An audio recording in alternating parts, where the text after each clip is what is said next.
Hello, I'm Dr. Graham Teague. This is a brief video to demonstrate two very simple techniques that you can use now to see if you have spinal imbalances. Now it's these imbalances that cause your pain, whether you have low back pain, sciatica, neck or even upper back pain. Now the first test is very simple. All you're doing is looking at your pelvic height. So all you do is look in a mirror and note if one side of your pelvis is higher than the other. Now, there are two landmarks that you can use. The first is what's called the ASIS, which are the bumps on the front of your pelvis, or alternately, you can just place your hands on top of your hips. Now, what you'll note is that one side of your pelvis is higher than the other, and this creates what's called a rotational imbalance.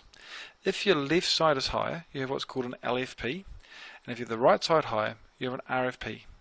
Now, the bigger the height change, the bigger the imbalance is occurring in your spine. And also you can look at the side view of your posture, and this is what detects what's called a tilt type imbalance, where you can have a sway back where the curve in your low back is a lot greater, or you may have a flattened spine. Now it's the pelvis which is the foundation of your spine, and it's the imbalances that are centered around here that can create pain throughout your spine, causing both muscle as well as joint tension.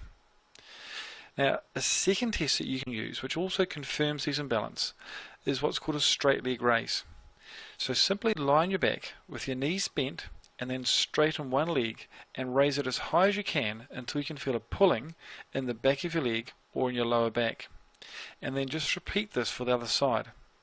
Now there are two things that you will note. First that you may find is you can lift one leg higher than the other side. Now if this is the case, then again it confirms that you have a rotational imbalance. Secondly, people should be able to lift their leg up to almost 90 degrees.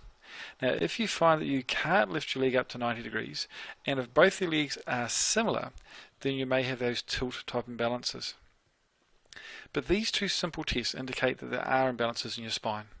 Now the greater the change, the more the imbalance.